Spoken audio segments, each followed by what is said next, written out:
వాక్యంలోకి వెళ్ళిపోదాం. మనం నేర్చుకుంటున్నటువంటి అంశము, నా బలమును నేను ఎలా తెలుసుకోవాలి. నాలో బలం ఉందని నాకు తెలుసు, కానీ అది ఏంటి ఎలా అనేది నాకు తెలియాలి.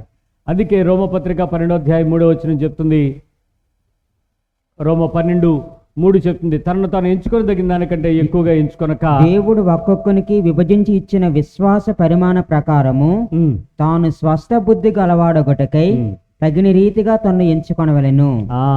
తగిన రీతిగా ఎంచుకొనవలెను. అంతేకాకుండా ఆ తగిన రీతి అనేది ఎంత రీతి అనేది మీరు దేవునితో ఆ ప్రయత్నాల మధ్యలోనే మనం తెలుసుకోగలుగుతాం. ఆ పర్ఫెక్షన్ అనేది మీరు తెలుసుకోలేకపోతే, ఆ లింక్ అనేది తెలుసుకోలేకపోతే ఎప్పటికీ ఇబ్బంది పడిపోతాం. కాబట్టి పరిస్థితి ఎలాంటిదైనప్పటికీ కూడా చాలా జాగ్రత్తగా ఆ విషయంపై నేను ఏ స్థితిలో ఉన్నానో అనేది నేను అర్థం చేసుకునేంత వరకు కూడా నాకు ప్రయాసే. అది నేను తెలుసుకునేంత వరకు కూడా నాకు అది కష్టమే. అయితే కొంతమందికి కృప కలిగినటువంటి వారు ప్రయత్నం మీద ప్రయత్నం చేస్తూ వెంటనే దాన్ని గనక పట్టుకోగలిగితే అబ్సల్యూట్గా దాని శక్తి, దేవుని యొక్క శక్తిని వారు అనుభవించగలుగుతారు. అయితే దాన్ని పట్టుకోవటానికి మీరు చేసే సాహసం లేక ప్రయత్నం లేక తీవ్రత మీద ఆ పని మీ చేతికి అందుద్ది. ఎలాగో చెప్తాను. సేవ చేయటం మనం అనేది చేయకపోతే, సేవ అనంటే ఒక మనిషికి మరొక మనిషి కొరకు చేయటానికి తనకు తెలిసినది, తన దగ్గర ఉన్నది, తను నేర్చుకున్నది, తనలో ప్రేరేపించబడుతున్న దానికి పరిచారము లేక పరిచర్య చేయుట. అందరూ సేవ చేయటం అనంటే ఒకరి కిందకెళ్ళి కూర్చుని పని చేయటం కాదు, అందరూ మరొకరికి వెళ్ళి దాసులం అవడం కాదు. కానీ ఏ పనైనా నేను చేయటానికి సమర్పణ కలిగి నేను ఏదో ఒక ప్రయత్నం మొదలు పెడితేనే నాలో ఈ పని ఉంది అనే విషయం మనకి అర్థమవుతూ ఉంటుంది. అది ఒకేసారి చేయలేకపోవచ్చు. నెంబర్ ఆఫ్ టైమ్స్ దాన్ని ప్రయోగాత్మకంగా ఒకదాని తర్వాత ఒకటి మరలా చేసుకుంటూ వెళ్తే ఆ పనిలో మన వరం ఏంటో మనకి అర్థమవుతుంది. కృప ఏంటి? మీరు కొన్నిసార్లు చేసి ఆ పనిని అందరూ ఒప్పుకునేంత రీతిగా, అంగీకరించేంతగా గొప్పగా కనపడకపోతే, అయ్యో నేను చేయలేకపోతున్నాను, నాకు రాదేమో అని వదిలేస్తారు. నాకు ఇది కాదు, నా వల్ల కాదండి అని వదిలేస్తారు. అలా వదిలేయడానికి అవ్వదు. సో ఎవరు నేను చేయలేకపోతున్నానని ఆగిపోవడానికి తగదు. ప్రతి ఒక్కరూ దాని విషయంలో ప్రయత్నించాలి. నేను మీకు ఒక సహాయం చేస్తాను చూడండి. మీలో కొంతమంది మొదట్లో ఏ పనిని కూడా సమర్థవంతంగా చేయలేదు, కానీ కొద్ది రోజుల్లో దాని మీద ఇంట్రెస్ట్ పెట్టుకుని నేను ఎందుకు చేయలేకపోతున్నాను అనుకుంటే మళ్ళీ మీరు ఇప్పుడు దానికి గెలవగలిగారా లేదా? గెలుస్తారా లేదా? ఆ గెలిచిన దారిలో పోటీతత్వానికి మీరు ప్రయోగం చేశారనుకోండి, ఇంకా గొప్పదాన్ని చేయగలుగుతారు, ఇంకా మేలైనదాన్ని చేయగలుగుతారు, ఇంకా ఉత్తమైనదాన్ని చేయగలుగుతారు. సో ఓవరాల్గా మీ కాన్సెప్ట్ ఏంటంటే నాకు ఇది రాదు అని అడగడం కాదు, దాన్ని నేను ఎలా చేయగలను అని ప్రయత్నం చేయటం. ప్రతి ప్రయత్నంలో చాలా గొప్ప విషయాలు నిలబడగలవు. నువ్వు ఎంత గొప్పడవో నేను పక్కోళ్ళకి చెప్పండి, నేను చెప్తాను చూడండి, మీకు అర్థమైంది.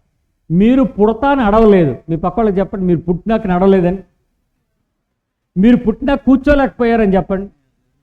మీరు పాకను కూడా పాకలేకపోయారు, అసలు పరిగెత్తలేదు. మరి ఎలా జరిగినాయి ఇవన్నీ? ఎలా జరిగాయి? ప్రయత్నమేనా? మొదటిసారి వేసేటప్పుడు నిలబడడానికి ఎంత ప్రయత్నం చేశారు? మీ చిన్నపిల్లలు మీరు చూడండి, ఏమవుతారు?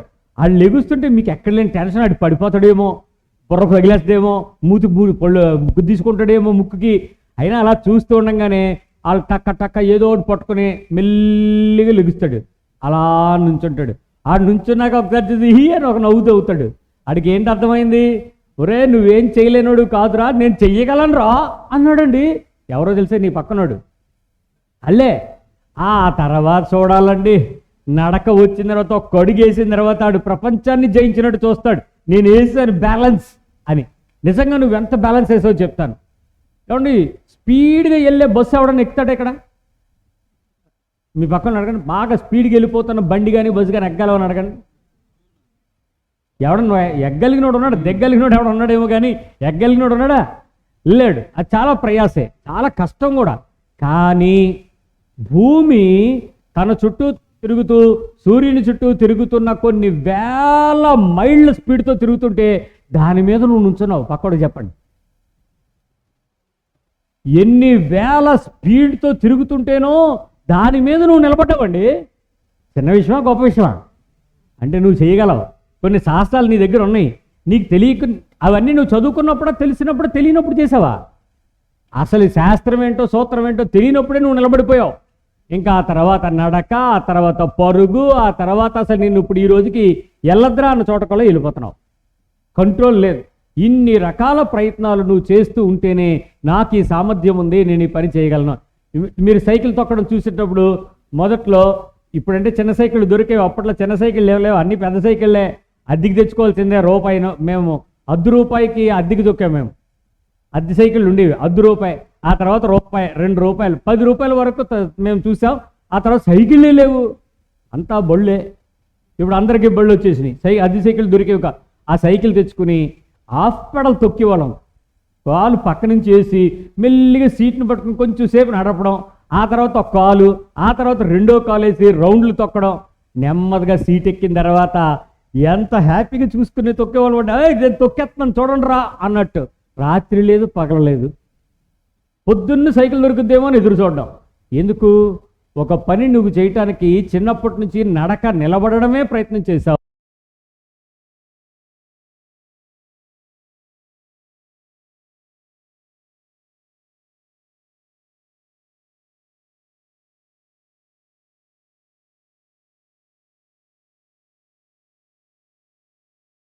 మంచి వారిలో బెస్ట్, ఉత్తమమైన వారో మీకు తెలియదు. మీరు పరిచర్య చేసేంత వరకు, మీరు ఒకరితో మాట్లాడేంత వరకు, ఒకరికి సహాయం చేసేంత వరకు, మరొకరికి ఏదైనా హెల్ప్ చేసేంత వరకు నువ్వు దాన్ని కనిపెట్టలేవు. So you should keep on trying doing something to someone. ఎవరో ఒకరికి ఏదో ఒకటి చేయటం ద్వారానే మనం గెలవగలుగుతాం.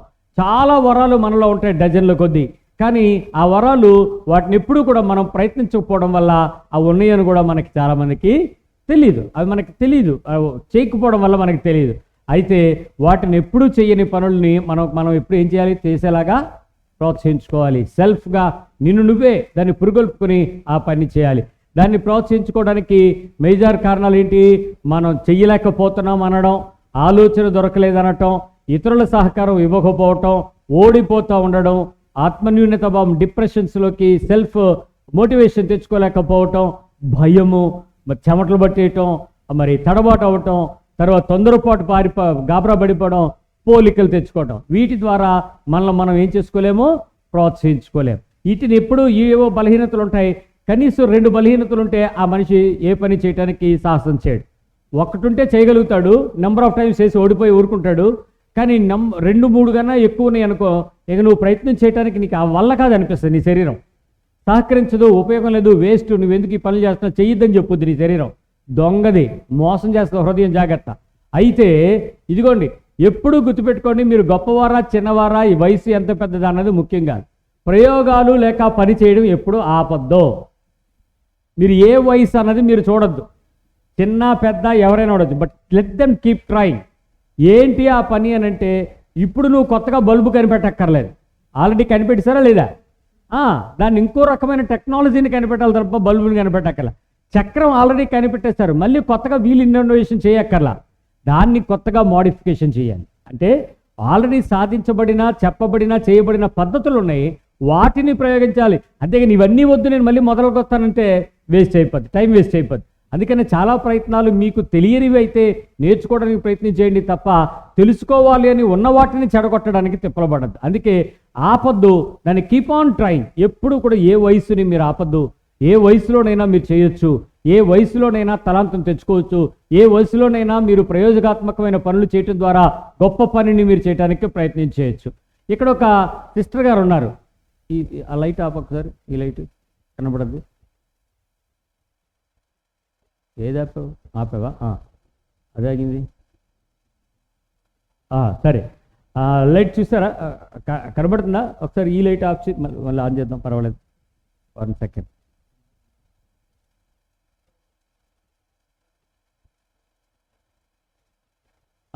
ఇప్పుడు చూడండి, బాగుంది.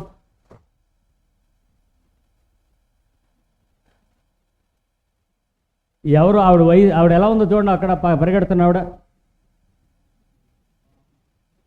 జూలీ హ్యాక్సన్, ఆవిడ పేరు జూలీ హ్యాక్సన్. మీరు ఇంటర్నెట్లో ఆవిడ గురించి సెర్చ్ చేస్తే దొరుకుద్ది. జూలీ హ్యాక్సన్ అనేటువంటి వయసు, ఆవిడ వయసు 105 సంవత్సరాలు. ఎంత ఆవిడ ఏజ్? 105 ఇయర్స్. 105 ఇయర్స్లో 100 మీటర్ల రిలే రేస్ గెలవడానికి ప్రయత్నం చేసిందండి. 105 సంవత్సరాలు. మన విలేజ్లో 100 సంవత్సరాల వాళ్ళు ఎవరున్నారా? లేరా? ఇక్కడ ఇప్పుడు చర్చిలో కూర్చున్న వాళ్ళలో ఎక్కువ వయసు ఉన్న వాళ్ళు ఎవరు అంటే అకుల అన్న వయసు సుమారుగా ఒక 80 వరకు ఉండొచ్చు, 75 దాటి ఉంటాయి. ఇప్పుడు అతను తీసుకెళ్ళి 100 మీటర్ల రేసులో పరిగెత్తితే ఎలాగుంటుంది? అలాగే మహేష్ వాళ్ళ అమ్మమ్మ ఉంది అక్కడ, కరపట్టుకుని వచ్చింది మందిరంలోకి. ఇప్పుడు ఆవిడ పరిగెత్తించామనుకోండి ఏమవుద్ది? కోడల మీదకి వెళ్ళమంటే కర్రట్టుకుని వెళ్ళిపోద్ది, కానీ పరిగెత్తమంటే పరిగెడద్దా? పరిగెత్తలేదు, ప్రయత్నం చేయలేదు. అంటే కొన్ని పనులకు కొంతమంత సాహసం చేయగలుగుతాం, కానీ అన్ని పనులకి చేయలేం. మరి 105 సంవత్సరాలు అన్నటువంటి ఆమె వయసు, ఆమెను గనక నువ్వు పరిగెత్తగలవు మేడం అని చెప్పి 105 సంవత్సరాల వయసులో చేశారు ఆ పని. 100 మీటర్ల రేస్ నువ్వు పరిగెత్తని చెప్పి తీసుకెళ్ళి గ్రౌండ్లో విడిచిపెడితే ఆవిడ గెలిచిందండి. ఆవిడ కప్పు కొట్టింది. ఏ వయసులో? ఎన్ని మీటర్లు పరిగెట్టింది? 100 మీటర్లు పరిగెత్తింది. పరిగెత్తి కప్పు కొట్టింది. కప్పు కొట్టేంతాక ఆవిడ నిల్లు అడిగారట, అమ్మగారు ఎలా గెలిచారు ఏంటి సంగతి అని అడిగితే, నిజంగానండి నేను పరిగెట్టేటప్పుడు ఎంత ఆనందించానో అని చెప్పింది. ఆ ముసలిదాన్ని ఏ 40లో పరిగెత్తి తెలగున్ను? ఎన్ని కప్పులు కొట్టేస్తున్నావు? 100లోనే 105, 105లోనే 100 మీటర్లు పరిగెత్తిందంటే 40 ఏళ్ల వయసులో ప్రయత్నం చేస్తే ఎలా ఉండేదండి? ఖచ్చితంగా గెలిచినా లేదా? నీ వయసు కూడా అంతే. వయసు పెరిగిన తర్వాత నాకేదో అనుభవం వచ్చింది, గెలిచింది, చేశాను అనుకునేటప్పుడు అదేదో ఇప్పటి నుంచే ప్రయత్నం చేస్తే నువ్వు ఇంకా ఎక్కువ సాధిస్తావు కదా, ఇంకా ఎక్కువ గెలవగలవు కదా, ఇంకా ఎక్కువ ప్రయత్నం చేయగలవు కదా, ఇంకా సీరియస్గా నువ్వు దాని గురించి టెక్నిక్ తెలుసుకోగలవు కదా. నాకు అప్పుడెప్పుడో బుద్ధి వచ్చిందండి. మొత్తానికి ఆవిడ గెలిచింది, ఆవిడ ఆనందించిందట, అనిపించిందట, ఆస్వాదించిందట.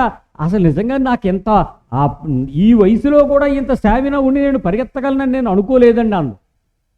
కాబట్టి మనం కూడా వయసు వచ్చిన తర్వాత ఏదో సాధిస్తామని చెప్పి వయసును పోగొట్టేసుకుంటున్నారేమో, ఏదో వస్తుందేమో అనుకుంటున్నారేమో. కానీ ఉన్న వయసులోనే మీరు ప్రయత్నం ప్రారంభిస్తే ఆ వయసు వచ్చేటప్పటికి అనుభవంతో కూడా, జ్ఞానంతో కూడా, బలముతో కూడా, శక్తి కూడా చాలా పనులు చేయగలుగుతారా లేదా? కాబట్టి అలాగ ప్రతిసారి ప్రతి వ్యక్తి కూడా ప్రయత్నం చేయాలి. ఆవిడ గ్రహించలేకపోయింది. చూడండి, ఎప్పుడైనా స్వచ్ఛందంగా సేవ చేయడానికి రావటానికి ముందు మిమ్మల్ని మీరు గుర్తించడానికి ఎప్పుడూ కూడా ప్రయత్నం చేయొద్దు. మాలో ఏమున్నాయో చూసుకుని నేను వస్తాను అది చేయొద్దు. సెల్ఫ్గా నాకు ఎవరైనా ఎప్పుడైనా నువ్వు ఏదో ఒక పని చేసినప్పుడు నువ్వు కొన్ని విషయాలు తెలుసుకోగలుగుతావు. అంతేగాని అందరూ చెప్పిన తర్వాత నువ్వేదో చేద్దామని అనుకోవద్దు. నేను కిందసారి చెప్పాను, మీరు కొంతమందిని అడిగి తెలుసుకోండి అని. అడిగి తెలుసుకుంటే వాళ్ళు ఏదో చెప్తారో చెప్పలేదు చెప్పారు కాబట్టి నాకేమి లేవన్నారు కాబట్టి మానేయొద్దు. మీరేం చేయాలంటే వాళ్ళు చెప్పింది కన్ఫర్మేషన్ అవ్వే లోపుగా నీవు నీ గురించి ఎవాల్యుయేట్ చేసుకోవడం తర్వాత నువ్వు ఏదో పని ప్రారంభించు. డూ వర్క్ హార్డ్, స్టార్ట్ చేయి. నువ్వు ఆ పనిని సెల్ఫ్గా ఏమండి, ఆ వ్యాన్ తోయటానికి ఎవరికైనా మీరు కోర్సు నేర్చుకోవడానికి వెళ్తారు ఎక్కడికైనా? మీ పక్కన అడగండి, దానికి ఏమైనా కోర్సు ఉంటుందా అని. ఏం చేయాలి మరి? ఒక వ్యాన్ ఆగిపోతే దాన్ని తోయటానికి ఏం చేయాలి? ఒక్క నిమిషం నేను చదువుకున్నది ఒకసారి చదువుకుంటాను ఉండని చెప్పి పుస్తకం తీసి చదువుతావా? అలాంటి దానికి కోర్సులు ఉంటాయా? ఏముండవు. ఏం చేయాలి? వెళ్ళడమే, దానికి చెయ్యడమే. అందరూ తోస్తే నువ్వు కూడా తోయడమే, ఆగండి అంటే తోయడమే. అంతేగాని అందరూ ఇటు తోస్తుంటే నువ్వు రివర్స్ తోసావు అనుకో, అప్పుడు నీకు శాస్త్రం అవసరం. ఎవరే అందరూ ఏం చేస్తున్నారా, నువ్వేం చేస్తున్నావురా, నువ్వేంటారా ఊరికి అడ్డుసుడిలోకి ఉన్నావు, నువ్వు అలా కాదరా ఇలా తోయాలరా అని మనం ఏదో చెప్తాం. అంతేగాని ఒక ప్రయత్నం అనే దాన్ని చేయటానికి నీ స్వచ్ఛందంగా నీ సమర్పణ అవసరం. నీకు నువ్వు ఎఫర్ట్ పెట్టాలి, నీకు నువ్వు ప్రయత్నం చేయాలి. నీకుగానే నువ్వు లేవడానికి ప్రయత్నం చేయాలి ఎప్పుడు కూడా, లేకపోతే అవ్వదు. ఈ ప్రయత్నం ఎలా ఉంటుందో చెప్తాను. మంచం మీదకి వెళ్ళి రోగం వచ్చింది, వ్యాధి వచ్చింది, బాధ వచ్చింది, హాస్పిటల్ అడ్మిట్ అయ్యాం, డాక్టర్లు వచ్చారు, మందులు ఇచ్చారు, ఇంజక్షన్లు చేశారు, ఆపరేషన్లు చేశారు, కట్లు వేశారు, కుట్లు వేశారు, అన్నీ బాగానే ఉన్నాయి. ఏమ్మా బాబు ఎలా ఉన్నావు అని అడుగుతారు. మీ దయ వల్ల బాగానే ఉన్నానండి, తగ్గిందండి.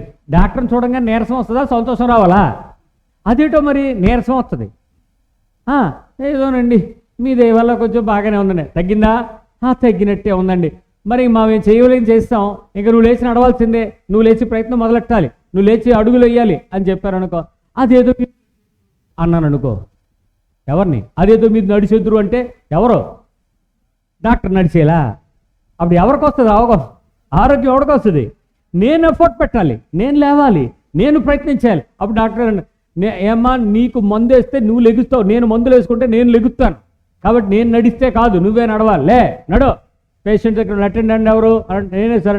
ఏమ్మా ఆడు ఫుల్గా తినేసి మేపుతున్నావు, లేపి నడిపించో అంటాడు. అప్పుడు ప్రయత్నం ఎవరు చేయాలి? నువ్వు చేయాలి. అటెండెంట్ ఆ సహాయం తీసుకుని నువ్వు ఎఫర్ట్ పెట్టాలి. నువ్వు 4 అడుగులు వేసేటడికి కొంచెం నొప్పి వస్తుంది, బాధ వస్తుంది. మళ్ళీ ఇంకో 4 అడుగులు వేసేటడికి కొంచెం తట్టుకున్నావు, మరి 15 అడుగులు వేసేటడికి తట్టుకుంటావు, మరొక 100 అడుగులు వేసేటడికి ధైర్యం. ఆ తర్వాత డిశ్చార్జ్ చేసిన తర్వాత నీ భారం నువ్వే మొయ్యాలి కదా, ఇంకెవడైనా మొత్తడా? నువ్వే చేయాలి. అలాగే రోగముతో ఉన్న వ్యక్తి మంచం మీద సుఖాన్ని అనుభవించడం కంటే లేచి శ్రమను తట్టుకొని ఆరోగ్యాన్ని తెచ్చుకోవటానికి బలమైన ప్రయోగం ఎలా అయితే చేయగలుగుతాడో అలాగా నువ్వు కూడా చేయటం ప్రయత్నం చేయాలి. అంతేగాని నాకు మంచం మీదే సుఖంగా ఉంది. మనకు సామెత ఉంది, జ్వరంతో ఉంటే జరుగుబాటు అధికంగా ఉంటుందట. అన్ని మంచం కాడికి వస్తాయి, యాపిల్స్ కాయలు, మా బత్తాయి కాయలు, బ్రెడ్లు అన్నీ నీ కాడకు వచ్చేస్తాయి. కానీ రేపు పొద్దున ఆరోగ్యం వచ్చే తర్వాత ఏం చేయాలి? నువ్వు వాటి కాడికి వెళ్ళాలి, నడవాలి, ప్రయత్నం చేయాలి, ఎఫర్ట్ పెట్టాల్సిందే. సో అట్లా ప్రతిసారి చేయటం అనేది ప్రారంభించాలి. ఇక్కడ మీరు పరిచర్యలో పాల్గొనడం ద్వారా మీ వరాలని కనుక్కుంటారు. వాళ్ళు బస్తాలు మోస్తున్నారు, వాలంటీర్స్ చక్కగా ఇళ్లల్లో ఉండి సంతోషంగా చదువుకుని, సంతోషంగా టైం తిని, ఆరోగ్యంగా టీవీ చూసుకుని, గేమ్స్ ఆడుకుని, ఏదో ఒకరోజు పలానా దగ్గర పలానా పని ఉంది రండి అని చెప్తే, ఆ పదన్నా మనంతా సాయం చేద్దామని తీసుకెళ్ళిన తర్వాత మరేం లేదు ఈ బస్తాలని దింపేంటి రా అన్నా మనకు ఎలా ఉంటుంది? అమ్మ నాయనో నేనెక్కడ చేయగలను బాబు, నేను ఇలాంటివి చేయలేను నాయనా అని మనకు జారిపోతాం. కానీ అలాంటి సమయంలో కొంతమందికి ఒక కసి వస్తుంది. ఆల్రెడీ ఎప్పటి నుంచో మంచి కండలు పెంచాలా, బలం తెచ్చుకోవడం ట్రై చేయాలా అనుకుంటున్నోడికి ఇది మంచి అవకాశమే కాదా? ఈ టైంలో ఈ 50 బస్తాలు నేనే దించేస్తాను రా అని చెప్పి నెత్తి మీద వేసుకుని నడుము మీద వేసుకుని లాగేస్తున్నాడు అనుకో, నిజానికి వాడి టాలెంట్ ఉన్నట్ట లేదా? అప్పుడు వరకు వాడు ఎప్పుడు బస్తాలు బరువులు మోసుండడు. కానీ ఆ సమయంలో అతను పని చేసినప్పుడు ఏమైంది? అతనికి నైపుణ్యం వచ్చింది, అతనిలో బలముగా బరువులు మోయగలిగిన శక్తి ఉందని గ్రహింపు వస్తుంది. సో ఏ పనైనా నువ్వు చేయకపోతే, ఆ సహాయం నువ్వు చేయకపోతే నీకు అది వచ్చు అని, నీకు అది రాగలదని నీకు తెలియదు. మీ పక్కలో చెప్పండి, ఏదైనా ఒక పని చేస్తేనే, ఆ పనిలో నువ్వు చేరితేనే నీకు ఏం చేయగలవో తెలుస్తుంది. నువ్వు ఎప్పటికీ ఏమీ చేయలేను అనుకుంటే ఎప్పటికీ ఏం చేయలేవు. నువ్వు ముందు ప్రయత్నం మొదలు పెట్టాలి. నువ్వు అది ఎంత గొప్పదైనా, ఎంత బలమైనదైనా, ఎంత బరువైందైనా నువ్వు మొదలు పెడితేనే పని అవుతుంది. ఓకే, చేయడం ప్రారంభిస్తేనే అవుతుంది. నాకు కూడా చాలాసార్లు, నేను కూడా ఈరోజు మీ దగ్గరికి వచ్చి మీరు మాట్లాడుతూ ఉంటే మీరు అంటున్నారు, అబ్బా అన్న భలే మాట్లాడుతున్నాడు, అన్నకు చాలా విషయాలు తెలుసు, చాలా జ్ఞానం వచ్చింది. నా జ్ఞానం ఎలక్ట్రికల్ ఇంజనీరింగ్లో కొంత, అంతకు మించి దేనిలోనూ పనికిరాదు. కానీ తిరిగి దేవుని పరిచర్యకు వచ్చేటప్పటికి ఏ పని నాకు తెలియదు, ఎవరు నాకు నేర్పించే గురువులు నాయకులు లేరు. కానీ నేను దేవుని దగ్గరికి వచ్చాక, నేను మొదలుపెట్టి నేర్చుకున్నాక నా ప్రయత్నాల ద్వారానే నేను అన్ని విషయాలు దేవుని దగ్గర నుంచి నేర్చుకున్నాను. నేర్పించేవాడు, జ్ఞానం ఇచ్చేవాడు దేవుడే, కానీ ప్రయత్నం చేయాల్సింది నువ్వు నేనే. చేస్తే దానికి సంబంధించిన జ్ఞానం మనకి దొరికేలా చేస్తాడు. సో ప్రతిసారి వాలంటీర్లుగా, సమర్పణగా వచ్చి మీరు ఆ పనులు చేయటం ప్రారంభిస్తేనే మీరు ఆ పనుల యొక్క నైపుణ్యతను, ఆ పనుల తాలూకా విలువను, ఆ పనులను సమర్థవంతంగా చేయగలిగిన శక్తి సామర్థ్యాలను మీరు తెచ్చుకోగలుగుతారు. మీరు సమర్పించుకున్నంత వరకు ఎప్పటికీ మీరు ఏ పని చేయలేరు. అది మీరు సమర్పణతో, సంతోషంతో ఆ పనిని, ఆ పరిచర్యను మీరు చేయటానికి రెడీ అవ్వాలి. ఏ పనైనా ఇతరులకు సేవ చేయటానికే, ఇతరులకు పరిచర్య చేయటానికే. బైబిల్లో ప్రధానమైన ఆజ్ఞ ఏంటో తెలుసా? నిన్ను వలె నీ పొరుగువాడిని ప్రేమించాలి. ఒక వ్యక్తిని ప్రేమించడానికి నేనేం చేయగలను? దానికి నా బాధ్యత ఏంటి? దానికి నా ధర్మం ఏంటి? దానికి నా సహాయం ఏంటి? దానికి నా కంట్రిబ్యూషన్, నా వంతు పని ఏమిటి అన్నది మీరు ఎప్పుడు వెతుక్కుని ఆ పని మీరు చేయటం ప్రారంభించాలి. ఇక్కడ బోధించడం, లీడర్షిప్ క్వాలిటీస్ కలిగి ఉండి నిర్వహించడం, లేకపోతే దాన్ని ఎగ్జిక్యూట్ చేయటం, వాయిద్యాలు వాయించడం, ఇవన్నీ కూడా మీలో చాలామంది పెద్దవాళ్ళు ఉంటారు. అయితే అవన్నీ మీకు ఎప్పటి నుంచో చేయాలన్నా మీకు ఇప్పటివరకు చేయడానికి అవకాశం లేకపోయి ఉండొచ్చు. కానీ ఈ టీనేజ్ పిల్లలు ఎవరైతే యవనస్తులు చేస్తున్నారో మీరు వాళ్ళ దగ్గరికి వచ్చి వాళ్ళతో పాటు ఆ పనులు మొదలు పెట్టాలి. ఇక్కడ ఏ వయసు అన్నది మీకు ఇప్పటివరకు తెలియదు కాబట్టి ఇప్పటి నుంచి మిమ్మల్ని ప్రోత్సహించడానికి వాట చెప్పాను. నాకు 45 వచ్చేయండి, నేను ఇప్పుడు ఏం చేయగలనండి, ఏం చేయగలవో చెప్పనా? 25 సంవత్సరాల పిల్లలు ఎవరెవరు ఏ పనులు అయితే చేస్తున్నారో వాళ్ళతో పాటు చేరాలి. నాకు 70 వచ్చినాయి అనండి, ఏం పర్లేదు. 20 ఏళ్ళ లోపు పనులు ఏ పిల్లలు అయితే చేస్తున్నారో వాళ్ళ దగ్గరికి వచ్చి వాళ్ళతో పాటు పనికి సహకరించడం మొదలు పెట్టాలి. అప్పుడు నీకు ఆ వయసుకు మించినటువంటి ఆ సహాయం చేయగలిగే కృప కూడా నీకు దొరుకుతుంది. అంటే ఎప్పుడూ కూడా మా వయసు అనేది కాదు, ఏ వయసుతోనైనా యవ్వన కాలంలో బలం ఉంటుంది కాబట్టి, తెలివి ఉంటుంది కాబట్టి, సామర్థ్యం ఉంటుంది కాబట్టి, జ్ఞానం ఉంటుంది కాబట్టి, చురుకుదనం ఉంటుంది కాబట్టి, పెద్ద వయసులో ఉన్నవారు మీ వయసు తగ్గించుకోవాలంటే యవ్వనస్తులతో ఆ పనులు చేయండి. నేను మళ్ళీ చెప్తున్నాను, ఏజ్డ్ పీపుల్ మీ ఏజ్ పీపుల్తో పని చేస్తే మీరు జ్ఞానవంతులు అవుతారు. కానీ మీకన్నా తక్కువ వయసులో ఉన్న వారితో సమర్థవంతంగా పనిచేసినట్లయితే మీరు యవ్వనస్తులు అవుతారు. చాలా యంగ్గా పనిచేస్తారు, యూత్లాగా పనిచేస్తారు. వాళ్ళతో పాటు మీరు కలిసి పనిచేసినప్పుడు కొన్ని మీరు నేర్చుకుంటారు, మీ తలాంతులు వాళ్ళకి అర్థమవుతాయి. మీరు అనేక విషయాలలో మీ జ్ఞానము అపారమైన అనుభవంతో పరిపూర్ణతలోకి రాగలుగుతుంది. అంతేగాని నాకేం చేయలేను, వాళ్ళందరూ చిన్న పిల్లలండి, వాళ్ళతో నేనేం చేస్తానండి కాదు. వాళ్ళతోనే నువ్వు దిగడం, వాళ్ళతోనే నువ్వు పని చేయడం నువ్వు ఎప్పుడు కూడా నేర్చుకోవాలి. అలా ప్రయత్నం మొదలు పెట్టాలి. ఎప్పుడైతే నువ్వు అలాంటి ప్రయత్నం మొదలు పెడతావో దేవుని కొరకు మీరు గొప్ప సాహసాలు, గొప్ప పరిచయం చేయడానికి దేవుడు ఉపయోగించగలుగుతాడు. అయితే మీరు ప్రయత్నించేంత వరకు మీరు దేనిలో ఉత్తమమైన వారో మీకు ఎప్పటికీ తెలియదు. అన్లెస్ అంటిల్ మీరు దాని ఎఫర్ట్ పెట్టేంత వరకు మీరు దానికి ఎంత గొప్పవారో మీకు అర్థం కాదు. మీరు చేయాల్సిందే, మీరు పెట్టాల్సిందే. నేను ఇక్కడ చూసిన చాలామంది గురించి నేను సాక్ష్యం చెప్పగలను.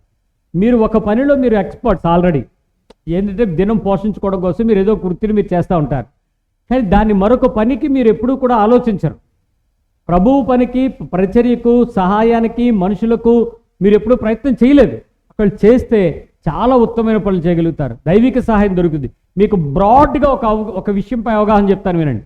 మీరు ఎప్పుడైనా ఎవరికైనా సహాయం చేయాలి అని అంటే దేవుని యొక్క సేవా పరిచర్యలో, సంఘములో, దేవుని విశ్వాస గృహంలో చేరిన వారికి మొట్టమొదట మీరు ప్రేమానురాగాలతో చేయగలిగిన పరిచర్యకు మిమ్మల్ని మీరు సహకరించుకోగలిగితే బాహ్య ప్రపంచానికి మీకు చేయగలిగే అవకాశాలు మీకు బోల్డ్గా దొరుకుతాయి. బయట ఎవడో మీకు అవకాశాలు ఇవ్వడు. బయట ఎవరికి మీరు ఆ పరిచయటానికి మిమ్మల్ని పిలవరు, మీరు చేస్తే ఒప్పుకోరు. కానీ సహవాసంలో, సంఘములో, సమాజంలో, మందిరంలో పరిచర్య చేయటానికి మీకు ఎప్పుడు ద్వారాలు తెరవబడి ఉంటాయి. అయితే ఆ తెరవబడిన ప్రదేశంలోకి వచ్చి మీ వంతుగా నేనేం చేయగలనో మీరు ప్రయత్నం చేస్తే ఆ ప్రేమ పరిచర్య విస్తారంగా ఇతరులకు సేవ చేయడానికి మీరు చాలా బలమైనటువంటి పాత్రలుగా ఉపయోగపడగలరని నేను ప్రగాఢంగా నమ్మగలను. అనేకుల్ని చూసి, అనేకుల్ని ప్రోత్సహించి ఈరోజు ఈ విషయాన్ని అనుభవంతో చెప్తున్నాను. అంటే మీరు దేవుని దగ్గర మీకు ఏ విషయాలు ఉపయోగపడతాయో చెప్తాను. మీరు ఇక్కడ నుంచి మాట్లాడుతున్నారు. ఇప్పుడు స్టెల్లా ఉంది, ఈరోజు వాక్యం చెప్పింది. అలాగే ప్రశాంత్ మాట్లాడాడు, శ్రవంత్ మాట్లాడాడు, బుజ్జి ప్రశాంత్ మాట్లాడాడు. వీరు ఈ వయసులో ఆ పనులు చేస్తున్నారు అని అంటే బయట ప్రపంచం మీకు ఎరా మీరు స్కూల్కి, కాలేజీలో మీకు ఎవరైనా మైక్ ఇచ్చారా? అలా మాట్లాడగలరని మీకు తెలుసా? మీకు ఇప్పుడు ఏమైంది ఇక్కడ మాట్లాడడం ద్వారా? మీరు మాట్లాడగలరని మీకు తెలిసింది. ఆ సామర్థ్యం మీకు వచ్చిందని మీకు తెలిసింది. మా దయ్యమణి పాపంది, అది చిన్నప్పటి నుంచి పెరిగిన ఒక్కసారి దానికి మైక్ ఇస్తే కొద్ది ఒక 2-3 రోజులు చాలా భయపడిపోయింది. కానీ నెమ్మది ఏమైంది? నిలబడింది. ఈరోజు మాట్లాడటానికి ఏ బెరుకు లేకుండా ధైర్యంగా నిలబడి. స్టేజ్ ఫియర్ ఎక్కడ పోయింది? దేవుని దగ్గర ప్రజలకు పరిచర్య, దేవుని పిల్లలకు పరిచర్య చేయటం నేర్చుకున్నాక వాళ్ళకి స్టేజ్ ఫియర్ పోయింది. ఇక్కడ ఉన్న ఫ్రంట్ లైన్ పిల్లలందరికీ, ఈ యవనస్తులందరికీ భయం లేకుండా నిర్భయంగా ధైర్యంగా మైక్ దగ్గరికి వచ్చి సూటిగా అందరినీ చూస్తూ, కొంతమందికి ఆలివన్ ఉన్నాడన్న భయం కూడా లేకుండా మాట్లాడగలుగుతున్నారు. మరి ధైర్యం ఎక్కడి నుంచి వచ్చింది? దేవుడిని బట్టి. అంతే కదా, నాకెందుకు భయపడాలి? మీరు తప్పు చేస్తే భయపడాలి. ధైర్యంగా మాట్లాడు. ఎక్కడి నుంచి వచ్చింది ఇది?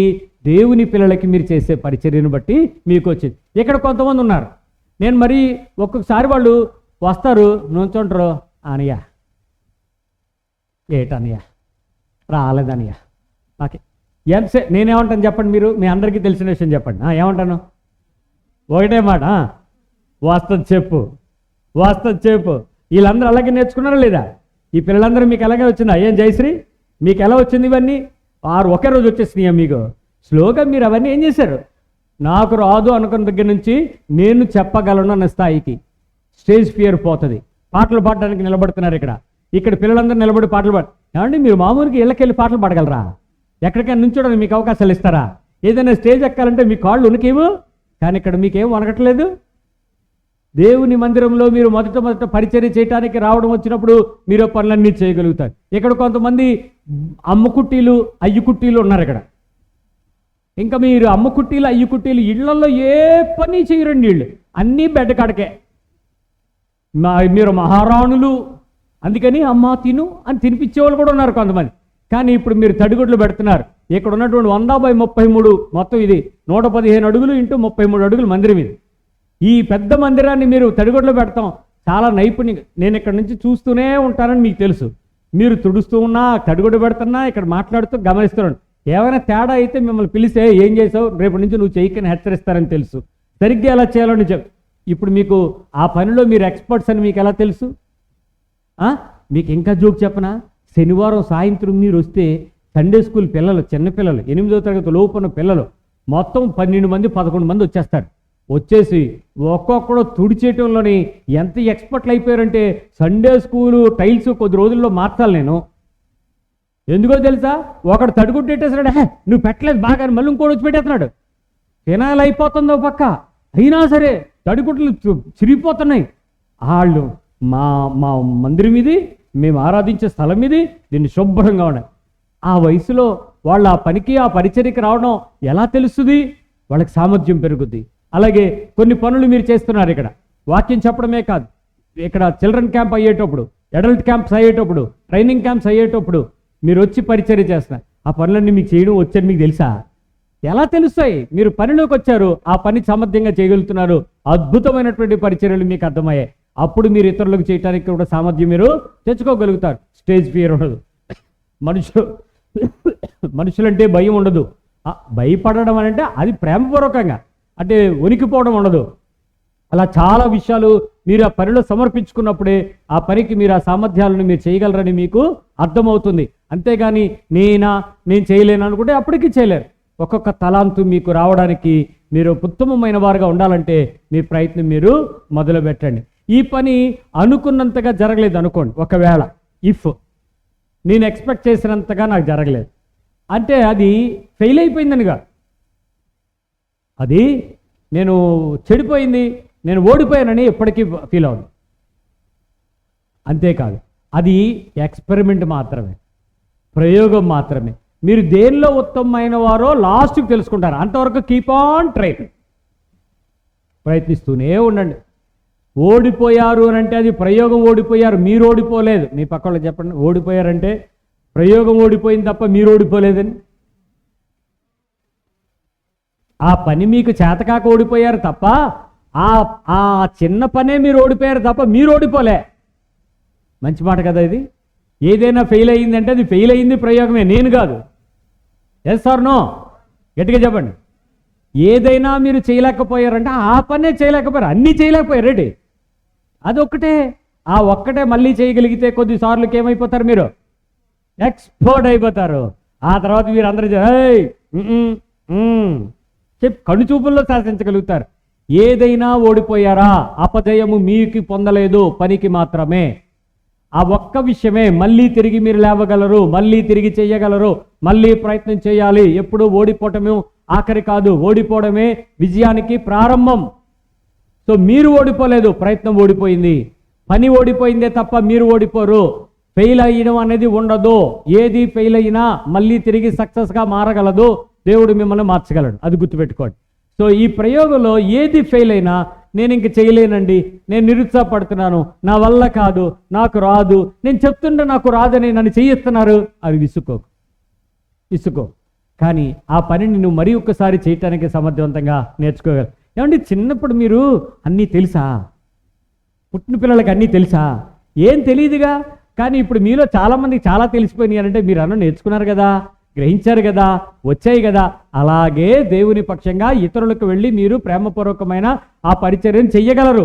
అది చెయ్యటం మీకు తెలియనంత వరకు ప్రేమించటం యొక్క సిద్ధాంతం వాక్యం బట్టి సంఘంలో, మందిరంలో, ఆవరణంలో నేర్చుకోకపోవడం వల్ల మీరు నేర్చుకోలే.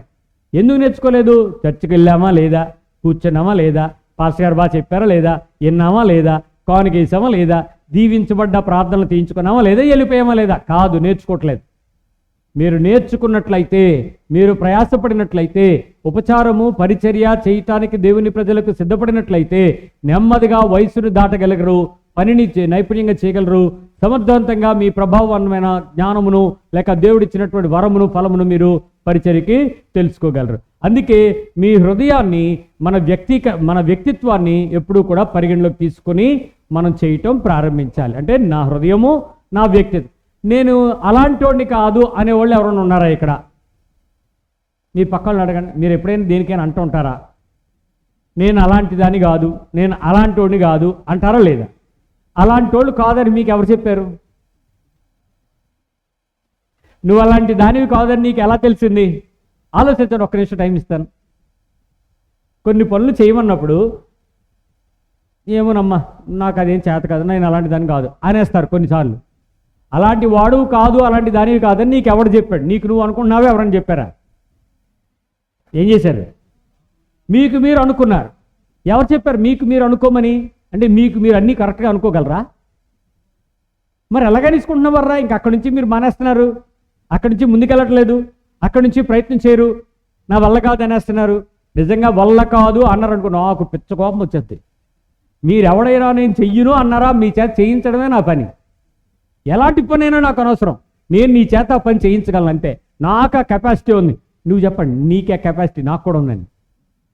నేను చేయించగలను, నువ్వు చేయగలవు అంతే. అది నీ కెపాసిటీ, ఇది నా కెపాసిటీ. నేను కూడా వదిలేండి రా అన్ని అన్నాను అనుకో, ఎప్పటికైనా మీరు రాగలరా? ఎప్పటికైనా మీరు లేగలరా? సంవత్సరం వెయిట్ చేశాను. రాజు తన అసిస్టెంట్ని తయారు చేసి మరొకడికి టార్చ్ ఇస్తాడేమో అని సంవత్సరం ఓపి పట్టాను. 2 వారాల నుంచి ఆడి గట్టిగా అందరి ముందు గట్టిగా వార్నింగ్ ఇచ్చాను. ఈ వారం ఎవరు నిలబడ్డాడు? ఈ వారం ఎవరు చెప్పారు? సురేంద్ర అన్న లేచాడు. ఎందుకు లేలేదు ఇన్నాళ్ళు? సురేంద్ర కూడా ఏమనుకున్నాడు? నేను అలాంటి కాదు, నేను చెప్పలేను, నా వల్ల కాదు, నేనా అన్నాడు. ఇంకా షోక్ న్యూస్ ఏంటంటే, ఈ ఇందాక లోపలికి వచ్చినప్పుడు గలగల్ల సర్టేసుకుని వచ్చినట్టు చూశాను రా నిన్ను. కాదా? నువ్వు మహేష్ బాబు అయితే పిల్లలతో పాటు లోపలికి వచ్చింది నువ్వా? నాకు ఎలాగుందంటే లోపల కూర్చుని ఆ కెమెరాలో చూస్తుంటే గల్లగల్లట షర్ట్ వేసుకుని వాళ్ళ పిల్లలతో వచ్చాడు. నీ వారం అక్కడ నుంచోమంటాను, ఈడు గల్ల షర్ట్ వేసుకొని వస్తే ఈ నాకేం చెప్పాలనుకుంటున్నాడు? ఏమనుకుంటున్నాడు? అలా నువ్వు చెప్తావు కానీ నేను చేయగలనట్రా అని అనుకుంటున్నాడు. నా షర్ట్ ఒకటి తీసి బయటెట్టాను అక్కడ, అడిగి తెలీదు. నా వైట్ షర్ట్ తీసి పెట్టి లోపలికి వచ్చి చూసి తెల్ల షర్ట్ వేసుకున్నాడు. అమ్మయ్యా ఈడు బతికిపోయాడు ఈరోజు. ఈడు అందరి ముందు నా తెల్ల షర్ట్ వేసేద్దురు అడిగి. ఎందుకు? నువ్వు చెయ్యలేనని నువ్వు అనుకుంటున్నావు, కానీ నేనేమనుకుంటున్నాను, నీ నాయకుడు ఏమనుకుంటున్నాడు? నువ్వు చెయ్యగలవో లేదో నాకు తెలియదు, నిన్ను చెయ్యించగలడు అనుకుంటున్నాడు. దేవుడు కూడా అంతే. నువ్వు ఆయన సృష్టి, నువ్వు ఆయన పోలిక, నీవు ఆయన సామర్థ్యం, నీలో ఉన్నది ఆయనవి. నీకు నువ్వు తెచ్చుకున్నవి స్కూల్ నుంచి, కాలేజీ నుంచి, ఇంటి దగ్గర కొన్ని చోట కొంతే, బట్ ఫుల్ ఆయనే. నా లోపల ఉన్నదంతా ఆయనదే. ఆయన నాకు ఇచ్చాడు, అది నాకు తెలియట్లేదు, ఇప్పుడు నా చేత చేయించాలనుకుంటున్నాడు, ఇప్పుడు నేను చేస్తాను, రెడీ అవుతున్నాను. శాంతి దేవుడు. అలాగ ఆలోచించుకుని వచ్చి చూశాను, వీళ్ళు వేసాడు. మొదట్లో మరి ఇప్పుడు సంచాన శివాజీ వచ్చి చదువుతాడు అన్నాడు. లాస్ట్కి వచ్చేటోడి సౌండ్ ఏమైంది? పెరిగిందా? ఒక్క రోజులో ఇంప్రూవ్మెంట్ వచ్చిందా లేదా? ఎప్పుడు వస్తుందా సామర్థ్యం నువ్వు ప్రయత్నం చేయకపోతే? నువ్వు ఒక అడుగు వేయకపోతే దేవుడు నీకు ఎలా ఇస్తాడు? నిజంగా చెప్తున్నాను, మీకు అవకాశాలు ఇచ్చే ప్రపంచం లేదు ఈరోజు. ఎవడు మీకు అవకాశాలు ఇవ్వడు. నువ్వెంత దూసుకుపోయినా నిన్ను తొక్కు పెట్టేస్తారు. నీ తెలివితేటలను తొక్కు పెట్టేస్తారు, నీ సామర్థ్యాలను తొక్కు పెట్టేస్తారు. దానికి కులము, మతము, చదువు, సంస్కారం ఏవో చెప్తారు, నిన్ను మాత్రం అణగదొక్కేస్తారు. కానీ నీ దేవుడు నిన్ను మాత్రం పైకి లేవనెత్తడానికి ఎప్పుడు సిద్ధంగా ఉంటాడు, నువ్వు సిద్ధపడితే. అందుకే గలతీ పత్రిక 6వ అధ్యాయం 4వ వచనం ఏం చెప్తుంది? ప్రతి వాడును తాను చేయు పనిని పరీక్షించి చూచుకొనవలెను. ఏం చేయాలని తెలుగులో చెప్తాను వినండి. మెసేజ్ బైబిల్ ఏం చెప్తుందో, మీలో మీరు ఎవరో మరియు మీకు ఇవ్వబడిన పనిని జాగ్రత్తగా వెతకండి, అన్వేషించండి. ఆపై దానిలో మీరు పూర్తిగా నిమగ్నం అయిపోండి. పనిని చూడండి, పనిని తెలుసుకోండి, ఆ పనిలో మీరు సంపూర్ణంగా చేయగలిగిన పద్ధతికి మీరు దూసుకుపోండి, దానిలో దూరిపోండి. ఏమండి, మీకు వచ్చిన విషయం చెప్తాను వినండి. ఇక్కడ కొన్ని పనులు తెలుసుకోవటంలో మీకు ఎంత సామర్థ్యం ఉంటుందో చెప్తాను. స్త్రీలైనటువంటి వారు మీరు ఘనులు, మీరు చాలా పరిపూర్ణులు. మీ అందరికీ నేను శిరస్సు వంచి చేతులు ఎత్తి నమస్కరిస్తున్నాను. దేవుడు మీకు మల్టీ టాస్కింగ్ ఇచ్చాడు. అంటే ఒకేసారి మీకు 2 చేతులు ఉంటాయి, కళ్ళు 2 ఉంటాయి, చెవులు 2 ఉంటాయి. కానీ ఈ చెవులు 100 విషయాలను 100 మనుషులు మాట్లాడితే వినగలరు, మీరే, మేము వినలేం. 2 చేతులు, కానీ చాలా పనులు సమర్థవంతంగా, వేగవంతంగా, పరుగులు ఎత్తుకుంటూ గబగబా చేయగలరు. కళ్ళు 2 ఉంటాయి, కానీ అన్నిటి మీద ఒక కన్ను వేసి ఉంచగలరు. ఒక కన్ను ఒక చోట పెట్టి మళ్ళీ 2 కన్నులు తీసుకెళ్ళిపోగలరు. ఇన్ని తెలివితేటలు మీకు ఎలా వచ్చాయర్రా? ఇన్బిల్ట్ చెప్పండి ఒకసారి. ఫుల్ లోపల దిస్ ఇస్ ఫుల్ ప్యాక్ అని చెప్పండి. ఫుల్ ప్యాక్ మీకంతా మల్టీ డైమెన్షన్. కుక్కర్ సౌండ్ ఎన్ని విజిల్స్ వేసినాయో లెక్కట్టగలరు. వాషింగ్ మిషన్ అయిపోద్దో లేదో తెలుసు. వంటగదిలో ఏం జరుగుతుందో మిగిలిన కూరగాయలు కోసేస్తూ ఉంటారు. మీ ఇంటికి ఎవరు వచ్చారో కనిపెడతారు. ఒక్కొక్క టీ పెట్టి తీసుకెళ్ళి ఇచ్చేస్తుంటారు. పక్క క్యారెట్ సర్దేస్తుంటారు. వాషింగ్ మిషన్లో బట్టలు తీసి పైన వేయడానికి రెడీ అయిపోతుంటారు. వర్షం పడుతుందేమో దాని గురించి ఆలోచిస్తుంటారు. నెక్స్ట్ ఏం చేయాలి? ఏమంటే ఇన్ని పనులు మీకు ఎలా తెలుసండి? చిన్నప్పటి నుంచి వచ్చా మీకు. ఒక్కసారి పెళ్లి చేశాక మీకు చాలా వచ్చేతాయి. ఇంకా పిల్లలు పుట్టేశాక ఇంకా రానివేముండవు, అన్నీ వచ్చేతాయి. ఇన్ని తెలివితేటలు, ఇన్ని బలములు స్కూల్కి వెళ్ళే పిల్లలకు వచ్చా. వాళ్ళకి తెలిసింది ఒకటే, ఆకలి వేస్తుంది, నాకు నూడిల్స్ తీసుకురా, నాకు తెచ్చిపెట్టు. ఏమంటే నేను చదువుకుంటున్నాను. ఒక్కసారి చదువు ఈ రెక్కలు వచ్చి బయటకు వచ్చిన తర్వాత, అమ్మా అన్నీ నీ పనులు నువ్వే చేసుకోవాలి. అలా చెయ్యని పిల్లల్ని చాలామందికి అమెరికా పంపించండి. ఇండియాలో ఉంచకండి, సోమరపోతలు అయిపోతారు. తోసేయండి అమెరికా. అక్కడ చెప్తారండి, ఏ పని మా అమ్మ నేర్పలేదు, ఇక్కడ ఏ పని నాకు ఎవడో చేయట్లేదు, చచ్చినట్టు నేనే చేసుకోవాలి. అమెరికాలో నీకు ఇతర దేశాలకు వెళ్ళిన వాడు ఎవడైనా ఆడి సంకాడు నాకడమే. ఎవ్వడికి ఎవడో పిలిచి పలకరించేవాడు కూడా ఉన్నాడు. నీ రూమ్మేట్ కూడా నీకు సాయం చేయడు. చేసుకోవాల్సిందే. అది ఏదో అక్కడికి వెళ్ళి నేర్చుకునేటప్పుడు ఇక్కడ ఏదో చేయొచ్చు కదా. అందుకే మీ తల్లిదండ్రులు చెప్తున్నాను, 8వ తరగతి నుంచి అన్నీ నేర్పేయండి అని. సో నేర్చేసుకోండి. సో మీరు ఇవ్వబడిన పనిని మీరు గుర్తుపట్టుకోండి, దానిలో నిమగ్నం అవ్వండి. నాకు తెలిసి ఒక సంవత్సరం చిల్డ్రన్ క్యాంప్ టైంలో ఇక్కడ మా డాక్టర్ జానకిబాబు గారి కారు తాళం లోపల ఉండిపోయింది, లాక్ అయిపోయింది. అప్పుడు తాళం తీయటం కోసం మేము పార్వతీపురం అంతా వెతికితే మనకి బ్రదర్ రాజు గారు అడ్రస్ చెప్పారు. అప్పుడు పోలీస్ స్టేషన్కి సందులో ఉండేవాడు. అక్కడికి వచ్చి వాళ్ళ చిన్నాన్న ఎవరు, తాతయ్య అన్న నాన్నగారు ఎవరు ఉన్నారు, ఆయన దగ్గరికి వచ్చాను. సార్ ఇలాగ తాళం తీయాలండి అని అంటే, మా వాడు వస్తాడండి వెళ్ళండి అన్నాడు.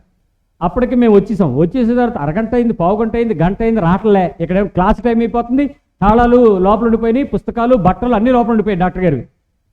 మళ్ళీ నేనే వెళ్ళాను.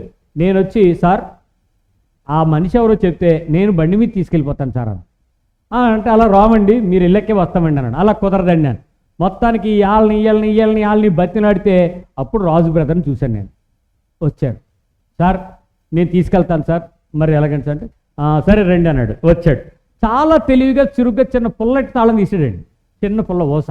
ఆ పని మనం ఎందుకు చేయలేకపోయాం? అదంతే. ఆ పని యొక్క సూక్ష్మత ఎవరికి వచ్చింది? అతనికి వచ్చింది. కానీ అతనికి ఆ పనిలో ఉన్న నైపుణ్యత తనకు తెలిసిపోయింది. ఎలాంటి తాళాలైనా చాకచక్యంగా, సమయస్ఫూర్తిగా, తక్కువ సమయంలో జ్ఞానంగా దాన్ని తీయగలడు. తనకు ఆ అబ్బాయి ఏమి లాక్ ఓపెనింగ్ ఇంజనీరింగ్ చదవలే. లాక్ ఓపెనింగ్ ఇంజనీరింగ్ ఉందా? తాళాలు తీసే ఇంజనీరింగ్ కోర్స్ ఏమైనా ఉందా? ఎక్కడ లేదండి. నేర్చుకున్నాడు తండ్రి దగ్గర, విద్య పరంపరం వచ్చేస్తుంది ఆటోమేటిక్గా. ఇప్పుడు అతను ఏం చేస్తున్నాడు తెలుసా? తాళాలు తీయడం మాత్రమే కాదు, బండి మెకానిక్ అయిపోయాడు. ఎలా వచ్చింది ఈ వృత్తి? ఒక పనే కదా అతను తెలుసుకున్నాడు, అక్కడ ఉండిపోవచ్చు కదా. రెండవ పని, చాలామంది సైకిల్ మెకానిక్లు చాలామంది నేను చూశాను, వాళ్ళు ఇప్పటికే సైకిలే మెకానిక్గా ఉండిపోయారు. ఆడు రెండో పని నేర్చుకోవడానికి ప్రయత్నం చేయట్లే. బండి మెకానిక్, బండి నుంచి 3 టైర్లు ఉండేదానికి వెళ్ళాలి, ఆటోలు నేర్చుకోవాలి. ఆ తర్వాత 4 టైర్లు నేర్చుకోవాలి. ఆ తర్వాత హెలికాప్టర్ నేర్చుకోవాలి. ఆ తర్వాత మన పడిపోయిన బోయింగ్ రిపేర్ చేయడానికి వెళ్ళిపోవాలి. అవ్వదు అనుకుంటున్నారా? అవుతుంది. ఓసారి చంద్రబాబు నాయుడు, జగన్ బాబు వస్తారు, హెలికాప్టర్ ఆగిపోతే అప్పుడు నేను తీసుకెళ్తారు. అప్పుడు నువ్వు వెళ్ళి ఆ లాక్ ఓపెన్ చేస్తావు, ఆ తాళం ఓపెన్ చేస్తావు, ఆ 2 కలుపుతావు, వైర్లు 2 స్టార్ట్ అయిపోతే ఎగిరిపోతే వెళ్ళిపోతారు. అప్పుడు రేపు తెల్లారిలో నువ్వు కనపడతావు, ఇంజనీర్ ఇక్కడ కూడా ఉన్నాడు రా అని. పనిలో నైపుణ్యం నిన్ను రాజుల దగ్గర తీసుకొస్తుంది. మీరే ఖాళీగా ఉండొద్దు. నీకు విషయం చెప్పనా? మా దగ్గర టైలరింగ్కి వచ్చిన ఒక అమ్మాయి, టైలరింగ్ నేర్పించడానికి వచ్చిన రోజు మార్కర్ పెన్ ఉంటుంది కదా, పెన్సిల్, చాక్ పీస్ ఇస్తాం. ప్రతి ఒక్కరికి ఒక కలర్ చాక్ పీస్ ఇచ్చాను, నోట్ చేసుకుని ఇచ్చాం. పిల్లలకి బాబిన్స్ ఇచ్చాము, సూది కట్ చేయడానికి దాని థ్రెడ్ కట్టర్ ఇచ్చాము, చాలా ఇచ్చాం, వస్తువులని కిట్ ఇచ్చాను. ఇచ్చిన తర్వాత నెక్స్ట్ వీక్ ఆ అమ్మాయిని పిలిచి, అమ్మ మార్కింగ్ చేయన్నాను. సొద్దేదంటే ఇంట్లో దాస్తాను. నువ్వు నేర్చుకోవడానికి వచ్చావు, ఇంట్లో దాచుకోవడానికి ఏంటంటే మళ్ళీ ఎత్తారని అంది. నువ్వు తేలేదనంటే ఏం చేస్తాము? అప్పుడు అన్నాను, నీకన్నా మొండోడు నేను, అడుక్కో అన్నాను. మొక్క అడుక్కుని పని చేసుకోన్నాను. మొత్తానికి ఆ వారంకి ఆ పెద్ద చాక్ పీస్ ఇచ్చి అది పూర్తిగా అయిపోయాక మళ్ళీ నెక్స్ట్ వీక్ 2వ వారం తెచ్చుకుని గీసుకోవడం నేర్చుకుంది. అందరికీ మేము షర్ట్లు మోడల్ కుట్టడం నేర్పించి జాకెట్లు, బ్లౌజులు, పెట్టికోట్లు చాలా వరకు నేర్పించాం. ఆ అమ్మాయిని పిలిచి ఏమ్మా ఎంతవరకు వచ్చిందనంటే సూది దారం ఎక్కట్లే అనేది. వాళ్ళు ఏమో మిషన్లోనికి ఎంత స్పీడ్గా కుట్టేస్తున్నారంటే వాళ్ళకి లాస్ట్కి ఏం చేశాను తెలుసా, మోటార్లు బిగించాను మిషన్లే. డైరెక్ట్గా మోటార్ పెట్టేసి మిషన్ మీద కుట్టుకోవడం నేర్పించేశాను. ఈ అమ్మాయికి మాన్యువల్గా గుడ్డలాగడం రావట్లే. అంత స్లో అండి ఫస్ట్ బ్యాచ్. ఏంటి పిల్లకి ఏం చేయాలరా అని చాలా ఆలోచించాను. చెప్పాను నువ్వు చేయగలవు అని చెప్పి ఆఫీస్ రూమ్లో కూర్చోబెట్టి దానికి మోటివేషన్ క్లాసులు, ఈ ట్రైనింగ్ క్లాసులతో పాటు మధ్యాహ్నం నుంచి నువ్వు ఇలా కాదమ్మా, నువ్వు కొంచెం బుర్ర పెట్టమ్మనంటే ఏటు రండి మానేస్తానంది. నువ్వు ఇప్పుడు మానేయడమేటే బాబు, నువ్వు చేయగలవు అని చెప్పి చాలా చక్కగా ప్రోత్సహించాను. ఇప్పుడు ఆ ట్రైనింగ్ బ్యాచ్లో ఫస్ట్ మెరిట్ 1, 2, 3 వచ్చిన వాళ్ళు ఉన్నారు. అలాగే 200 మంది ట్రైనింగ్ అయ్యారు, మిషన్లు బట్టుకు వెళ్ళిపోయారు, చాలా చక్కగా ఎక్కడెక్కడ ఉన్నారు. నేను ఈ చెప్పిన మందకోడి బ్యాచ్ ఫస్ట్ బ్యాచ్ క్యాండిడేట్ ఉంది కదా, ఏది సూదిలో దారం ఎక్కించడం రాలేదు, గుడ్డ నడపడం రాలేదు, మిషన్ మీద కొట్టడం కాదు, మోటార్ పెట్టకుండానే రావట్లేదు. మొన్న మా కలెక్టర్ గారు, ఎవరు మన పార్వతీపురం కలెక్టర్ గారు, వాళ్ళ మిస్సెస్ బ్లౌజ్ కుట్టించుకోవడానికి ఆవిడ దగ్గరికి వెళ్ళి లైన్లో నుంచుందట. నాకు జిగ్గు బీజులు ఎగిరిపోయాయి. ఇంతకీ ఏంట్రా బాబు అని అంటే, ఈమె జాకెట్ కుట్టాలంటే పెద్ద పెద్దవాళ్ళ బట్టలే కుడతదట ఈ అమ్మగారు. ఏది మిషన్ మీద కుట్టడం రాని ఫస్ట్ బ్యాచ్ క్యాండిడేట్. ఆ అమ్మాయికి స్పెషల్ ట్రైనింగ్ ఎలాగిచ్చాను అనుకున్నారు, 5వ బ్యాచ్ అయిపోతున్నప్పుడు కూడా ఆ పిల్ల మళ్ళీ ట్రైనింగ్ వచ్చింది. ఏమన్నా నాకు ఏంటండి బొర్రకి ఎక్కటం లేదని, ఇప్పుడు పెద్ద పెద్దవాళ్ళ బట్టలే కుడుతుంది. అంటే ఎక్కిందా లేదు, ఎక్కలేదా? అలాంటి దాన్ని వదిలేస్తే ఏమవుతాం, ఈ పాటికి వేస్ట్ అయిపోను. కానీ ఆ అమ్మాయి పెద్ద పెద్దవాళ్ళ బట్టలు, కొత్త కొత్త డిజైన్లు, ఫుల్గా అల్లికలు, ఏవో బోటా వర్క్, ఆ మగ్గం వర్కులతో సహా నేర్చేసుకుందండి. మొత్తానికి మిషన్లు ఏవో కొనుక్కుని బ్రహ్మాండంగా కుట్టేస్తుందండి.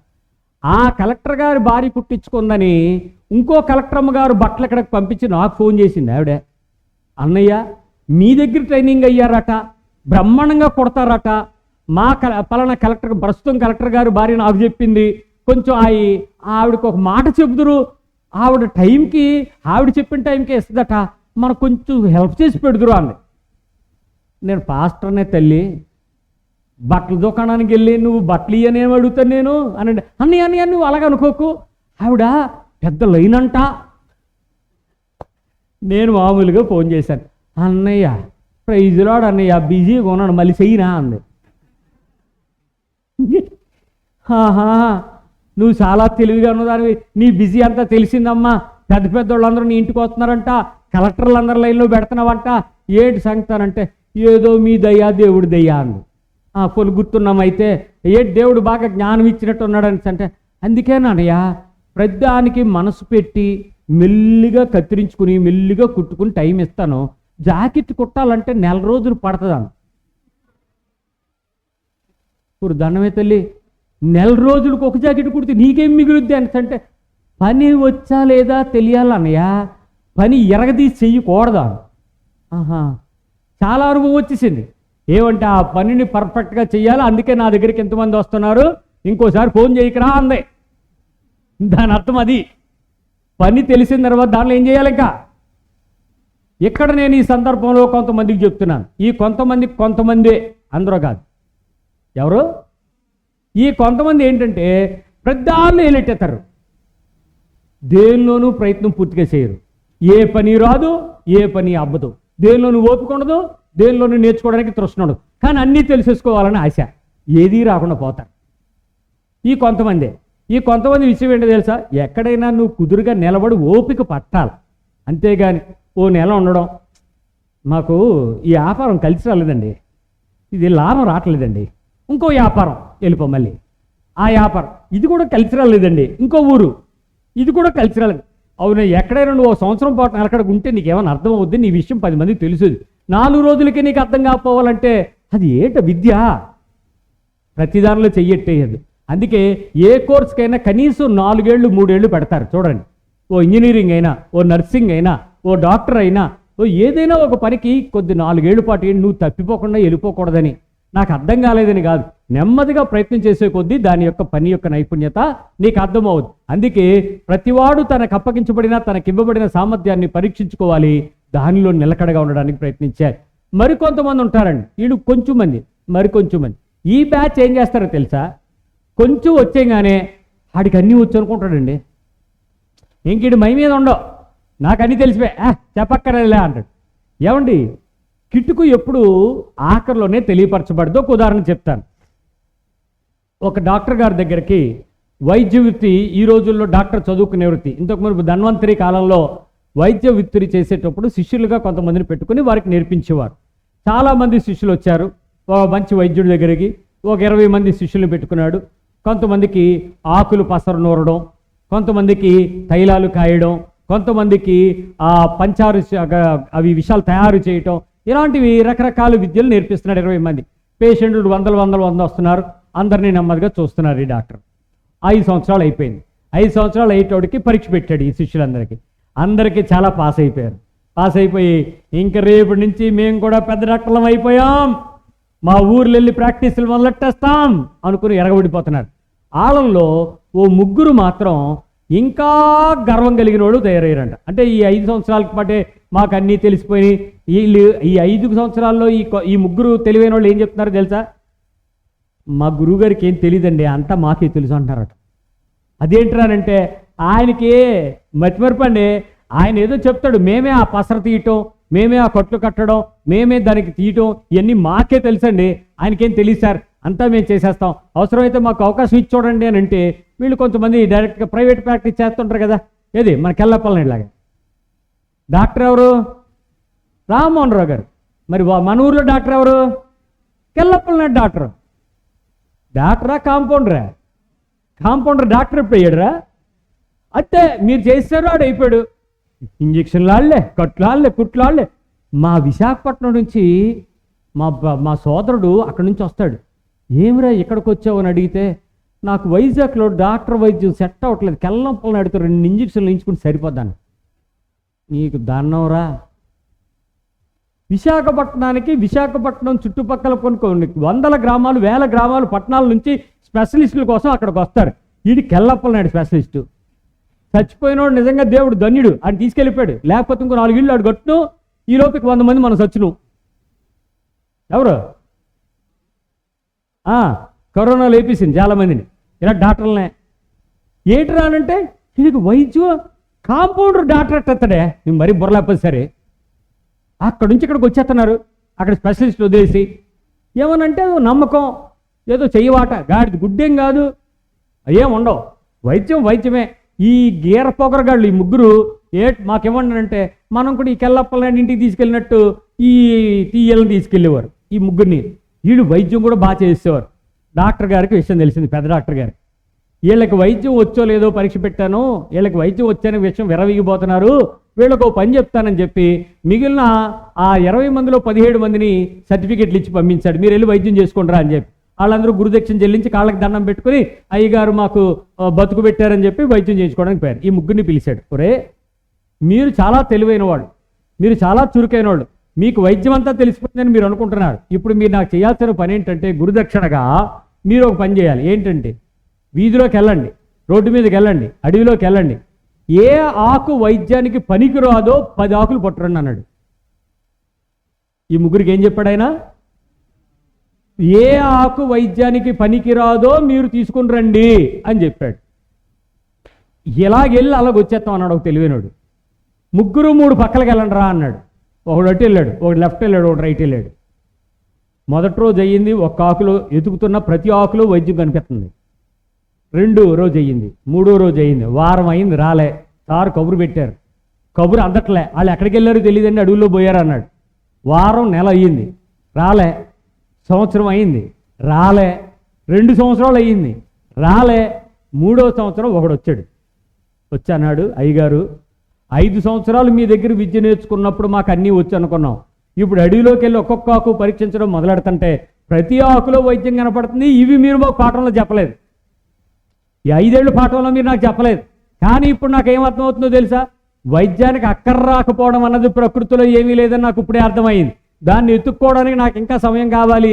నన్ను క్షమించండి, నేను వెర్రవీగిపోయాను, మీ పేరు తప్పు చేశాను, నాకు విద్య తెలుసు అనుకున్నా, నాకేమీ తెలియదని తెలిసింది, నేను వెళ్ళి మిగిలిని కనుక్కుని మీ గురుదక్షిణ ఇచ్చాక ప్రాక్టీస్ మొదలెడతాడు, మళ్ళీ అడుగులోకి వెళ్ళాడట, ఆడు ఇప్పుడు రాలా. అంటే చాలామందికి అన్నీ తెలుసు అనుకుంటాం, కానీ అన్నీ తెలుసా? తెలియదు. తెలుసుకున్నాం అనుకుంటాం కానీ చాలా విషయాలు తెలియదు. నేనైనా అంతే.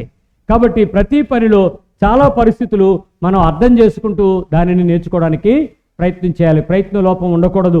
ప్రయత్నం చేశాక నాకు అన్నీ తెలుసని వెర్రవేయొద్దు, నాకేమీ తెలియదని మధ్యలో డ్రాప్ అవ్వద్దు, నాకేమీ నేర్చుకోవడానికి అవ్వట్లేదని చెప్పి విసిగిపోవద్దు. ఓపిక పట్టి భరించి సహించి నిలిచి దాని కార్యనిర్వహణలో తెచ్చుకోవాలి.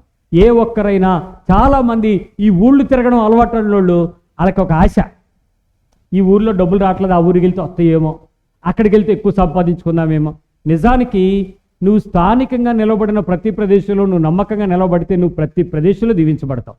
కానీ నీ ప్రదేశం కాని ప్రదేశంలో బద్దెళ్ళడానికి చాలా కష్టం. దానికి దూరదేశాలకు పోక్కర్లేదు, జ్ఞానం చేసుకోండి. రైట్. మరలా మన గురించి బాగా తెలిసిన వారి దగ్గరికి వెళ్ళి వారి అభిప్రాయాన్ని అడగాలి, వారి దగ్గరికి వెళ్ళి మనం చెప్పాలి. ఇన్ని ప్రయత్నాలు చేసిన తర్వాత ఎవరు పడితే వాళ్ళ దగ్గర అడగండి, బాగా తెలిసిన వాళ్ళ దగ్గరికి వెళ్ళండి. వెళ్ళి, ఏమండి నేను ఈ పని చేశాను కదా, బాగానే చేశానా, నేను చేయగలను అనిపించిందా, నాకేమైనా సూచన ఇవ్వరా, నాకేమైనా సలహా చెప్పండి. కొంతమంది నిరుత్సాహపరిచే వాళ్ళు ఉంటారు, ఏమని, వేస్ట్ గడివిరా, ఆ పని ఇంకోడికి ఇచ్చేత, నాలాంటికి ఇచ్చానా, ఆడికి, నిన్ను నిరుత్సాహపరుస్తారు, వాళ్ళు పట్టించుకో. అందుకే బాగా తెలిసిన వారిని, నీ గురించి బాగా తెలిసిన వారి దగ్గరికి వెళ్ళి వాళ్ళ అభిప్రాయాన్ని అడిగి వాళ్ళ సహాయం తీసుకోండి. ఏమండి నేను ఈ పని చేయగలిగానా, మీరు అనుకున్నట్టు చేయగలిగానా, మీరు ఎదురు చూస్తున్న స్థాయికి తగ్గట్టు చేయగలిగానా, మీరు ఊహించినటువంటి ఫలితాలు రాగలిగాయా, మీరు ఆశిస్తున్నది ఇదేనా, నేను ఇంకేమైనా చేయగలనా, ఎవ్రీ టైం అడగాలి. మీరు ఆ పనిని ఇంకొంచెం పద్ధతిగా చేయాలి. నేను ఓ రోజు ఏం చేశానంటే, మా చర్చిలో బాబుని పిలిచి, నాన్న నీకు డ్రైవింగ్ వచ్చానంటే సూపర్ అన్నాడు. రా బండి తీయన్నాను. కారు తీసాడు. నువ్వు ఇది డ్రైవ్ చేసావా అని, వచ్చాను తీయన్నాడు. తీసాడు. కొన్ని కిలోమీటర్లు వెళ్ళిన తర్వాత వాడికి అన్నాను, వాడు నన్ను అడగాలి కదా, అన్నయ్య నేను బాగా చేస్తున్నానని అడగాలి కదా. అసలు వాడికి వేరే కాన్ఫిడెన్స్, అసలు నేనంటే తిప్పేస్తున్నాడు అండి. సరే చెప్పని ఇంకో ఊరు తీసుకెళ్ళా, మూడోసారి పట్టుగా, అప్పటికీ నన్ను అడగట్లే. ఆ రోజు చెప్పాను, ఏరా నువ్వు బాగా డ్రైవ్ చేస్తున్నావని నేను మూడో రోజు తీసుకొచ్చాను అనుకున్నావా? కాదు, నువ్వు బాగా ఎలా డ్రైవ్ చేయాలో నేర్పించడానికి 3 రోజుల నుంచి వెయిట్ చేస్తున్నాను, నువ్వు వినడానికి రెడీగా లేవు. ఇప్పుడు నేను చెప్తాను చూడని చెప్పి వాడు చేసే తప్పులు కొన్ని చెప్పాను. నువ్వు టర్నింగ్ తీసుకునేటప్పుడు ఎలాంటి జాగ్రత్త తీసుకోవాలి, ఎలాంటి పని చేయాలి, ఏం చేస్తే ఇలా అని కొన్ని విషయాలు చెప్పాను. వాడు ఆ రోజు నుంచి కొంచెం గట్టిగా జాగ్రత్తగా డ్రైవ్ చేయడం మొదలెట్టాడు. అంటే ఏమైంది, ఇప్పుడు పని నాకు తెలుసు అనుకున్న దగ్గర నుంచి నాకు తెలియదు అనే విషయం అతనికి అర్థమైంది. ఎంత జాగ్రత్తగా చేయాలనే విషయం తెలుసుకుంటున్నాడు. అలా నెమ్మదిగా కొన్ని రోజులు అయిపోయాయి. ఇంకా నాకు అంతా వచ్చేసి అనుకోండి, ఇప్పటికీ వాళ్ళకి చెప్తాను, అంతా వచ్చేసి కాదు, నీకేం రాలేదు, నువ్వు తప్పు చేస్తున్నావు, ఇది ఇలా చేయడానికి వీల్లేదు. డ్రైవింగ్ అనేది ఒక ఆర్ట్, ఒక కళ. అది కళాత్మకంగా చేయాల్సినటువంటి పని. ఇష్టం వచ్చినట్టు నీ అనుభవాన్ని ప్రదర్శించడానికి కాదు, నీ కళను ప్రదర్శించడానికి. ఇంజిన్ పాడవకూడదు, పాసెంజర్ లోపల పనిచేస్తున్నాడు కదిలిపోకూడదు, అలాగని బ్రేక్ వేయాలి, అవతలడికి ఇబ్బంది పడకూడదు, నువ్వు రోడ్డు గజిబి చేయకూడదు, ఇంజిన్ నలగకూడదు. అంత చక్కగా డ్రైవ్ చేయాలి. అది కళ. నువ్వు డ్రైవ్ చేస్తున్నావు అనేది తెలియకూడదు, ఊరు దాటిపోవాలి, అంటే స్పీడ్ వెళ్ళాలి, మళ్ళీ అలాగని స్లోగా తీసుకెళ్తే కుదరదు.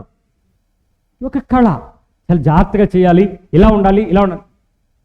ఆ తర్వాత ఒకసారి వేరే స్నేహితుడు మన చర్చిలో అబ్బాయి తన కారు తీసుకొచ్చి, అన్నయ్య బయటికి వెళ్ళొద్దాం రండి పలానా పైన అన్నాడు. నేను కారు ఎక్కాను. ఎక్కిన తర్వాత కొంచెం దూరం వెళ్ళంగానే ఆయన ఒక మాట అన్నాడు, అన్నయ్య నేను సరిగ్గానే డ్రైవ్ చేస్తున్నానా, మీ స్టాండర్డ్కి నేను రీచ్ అయ్యానా అని అడిగాడు. నాకు చాలా సంతోషం ఇచ్చింది ఆ మాట. ఎందుకో తెలుసా, అతడు తన పనిలో నిష్ణాతుడు అయినప్పటికీ తనకు ఒక అభిప్రాయాన్ని అడగడానికి మరొక మనిషికి సహాయం తీసుకునేవాడు, ఎప్పుడూ నేర్చుకోవడానికి ఇష్టం కలిగిన వ్యక్తి. అలాంటి మనుషులు త్వరగా దేవుని జ్ఞానాన్ని పట్టుకుని, దేవుని ఆలోచనను పట్టుకుని ఉపచారము, పరిచర్య లేక పని చేయటానికి సమర్థవంతమైన నాయకులుగా వారు త్వరగా తయారవగలరు. అడగగలిగిన వాడు, అడగడం నేర్చుకున్నవాడు. అయితే అది చెప్పాను, లేదు నువ్వు చాలా బాగా డ్రైవ్ చేస్తున్నావు కానీ అన్నాను. అదే చెప్పండి అన్నాడు. మనం కానీ అనగానే ఈ ముష్టినాకుడికి ఏ రోజు మెచ్చుకోడు అనుకోవాలి కదా, అదే కదా రావాల్సింది. కాదు, కానీ అనగానే చెప్పండి అన్న, ఆవిడ చెప్పాను, లేదురా నువ్వు ఇందాక బ్రేక్ చేసేటప్పుడు నువ్వు వెంటనే యాక్సిలేటర్ని క్లచ్ని కలిపి గందరగోళం చేసావు, బండి ఊగుతూ బ్రేక్ పడింది, అలా చేయకూడదు. అక్కడికి వెళ్ళేటప్పటికి సిగ్నల్ దగ్గర బ్రేక్ ఆగుతుంది, రెడ్ సిగ్నల్ దగ్గర ఆగుతాను అని నీకు తెలిసినప్పుడు నువ్వు అక్కడ వరకు వెళ్ళి బ్రేక్ వేస్తున్నావు అంటే యువర్ అ బ్యాడ్ డ్రైవర్. నేను ఇక్కడ ఆపేస్తే బండి అక్కడికి వెళ్ళిన తర్వాత స్లో అయ్యి ఆగిపోద్ది అన్నది గుడ్ డ్రైవింగ్, తెలుసుకో అన్నాడు. అమ్మో అంత జడ్జిమెంటా అన్నాడు. Yes, that is expert proficiency. అంతేగాని తర్రని వెళ్ళి బ్రేక్ వేసావు అనుకో, బండ్లు అందరం ఇలా ముందు గుద్దుకుని పొళ్ళు ఊడిపోతాయి. ఎందుకా పని? అదేదో నువ్వు ఇక్కడ ఆపేసి అలా తీసుకెళ్ళావు అనుకో, అక్కడికి వెళ్ళాక స్లోగా బ్రేక్ చేస్తే బండి చక్కగా ఆగుద్ది, మళ్ళీ చక్కగా తీసుకెళ్ళచ్చు. ఇలా చేయాలి కదరా అనంటే, అందుకేనన్నా మీరుంటే ఏ పనిలోనైనా చక్కగా ఇలా చేయండి, ఇలా కాకుండా ఇలా చేస్తే బాగుంటుంది అని ఒక కొత్త ఆలోచన చెప్తారు, కొత్త ఉద్దేశం వస్తుంది, నేను నేర్చుకోగలుగుతాను, మేము తెలుసుకోగలుగుతాం. ఆ పనిని మీరు ఎంత చక్కగా రాబట్టగలరో అవుట్పుట్, ఆ విషయం మాకు అర్థమవుద్ది, మాకు హెల్ప్ఫుల్గా ఉంటుంది అని. నిజానికి నాకు కూడా మీలాగా అందరి చేత పని చేయించుకోవడం వచ్చని నాకు కూడా తెలీదు. పరిచర్యకు వచ్చి నేను పని చేయడం ప్రారంభిస్తూ ఉండగా నేను పని చేయించుకోగలను, ఆ పనిలో కావాల్సిన నైపుణ్యాన్ని రాబట్టగలను అని నాకు తెలిసింది. నేను ఇతరులను అడిగాను, నేను ఇంకా ఎలా బాగా చేయగలను, ఇంకా ఎలా పర్ఫెక్ట్గా చేయగలను, ఎలా ఉత్తమమైందని చేయగలను నాకు అడిగాను.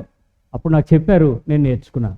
ప్రియమైన వారలారా, మీ జీవితాలలో ప్రతి పనిని, ఆ పని గురించి మరలా మరొకరితో మీరు అడగడం నేర్చుకోండి, దాన్ని తెలుసుకోవడం నేర్చుకోండి, దాన్ని గ్రహించడం నేర్చుకోండి. అభ్యాసాత్మకంగా 1కి 10 సార్లు పనిచేయడం నేర్చుకోండి. ప్రతి పనిలో మీకు కావలసిన వ్యక్తుల్ని, మీకు నచ్చిన వ్యక్తుల్ని కాదు, ఏ వ్యక్తి అయితే మీ పరిస్థితులను సరిచేయగలడో, సరిదిద్దగలడో, సరిగా బోధించగలడు, సరిగా నేర్పించగలడు, సరిగా తన అభిప్రాయాన్ని చెప్పగలడు, అలాంటి వ్యక్తులను, మీకు సరిదిద్దుతున్న వారిని దూరం చేసుకోకండి. జీవితంలో వారితో సంబంధాన్ని పోగొట్టుకోకండి. ఎప్పుడూ వారితో సంబంధం కలిగి ఉండండి. మీ లైఫ్ టైం మీరు దీవించబడతారు. ఆ పరిచర్య మీరు ఎప్పటికీ చేయటానికి ఇష్టపూర్వకంగానే ఉండాలి. అంతేగాని తినేస్తాడరా బాబు, చంపేద్దరా నాయన ఇది బాబోయ్ వాళ్ళ కింద అన్నారు అనుకోండి, ఎప్పటికీ మీరు దేనికి పనికిరాని వారు అయిపోతారు. ఈవెందో దేవుడు మీకు ఇచ్చిన తలాంతులు సామర్థ్యాలు ఉన్నా, ఈవెందో దేవుడు మీకు ఇచ్చినటువంటి బలము, శక్తి, కృప ఉన్నా, ఈవెందో దేవుడు మీకు ఇచ్చినటువంటి ఆ పని పట్ల ఒక విచక్షణ, ఆ దేవుని పక్షమైనటువంటి జ్ఞానము, తలాంతు, శక్తి, సామర్థ్యం ఎన్ని ఉన్నా, మీకు ఒక నాయకుడు లేకపోతే, ఆ నడిపింపు లేకపోతే, ఆ సరైన అభిప్రాయం తీసుకునేటువంటి ఒక ఉత్తమ సలహాని మీరు అడగకపోతే, నేర్చుకోవడం అనే అలవాటు లేకపోతే మీరు ఎప్పటికీ దానిని సాధించలేరు, గెలవలేరు. కాబట్టి ఎప్పుడూ కూడా ఆ పనిని మీరు నేర్చుకోవడానికి ప్రయత్నించాలి. నేను మా చర్చిలో పిల్లలు మాట్లాడడం నేర్పించిన తర్వాత వాళ్ళని రివ్యూ కోసం మళ్ళీ 1 వారం తర్వాత అడిగేవాడిని, ఏరా మీరు ఏం చెప్పారో వచ్చి అడిగారా, ఎలా చెప్పానన్నయ్య, కరెక్ట్గా చెప్పానా లేదా, విషయం మీద అవగాహనకు మాట్లాడానా లేదా అని మీరు ఎప్పుడైనా అడిగారా?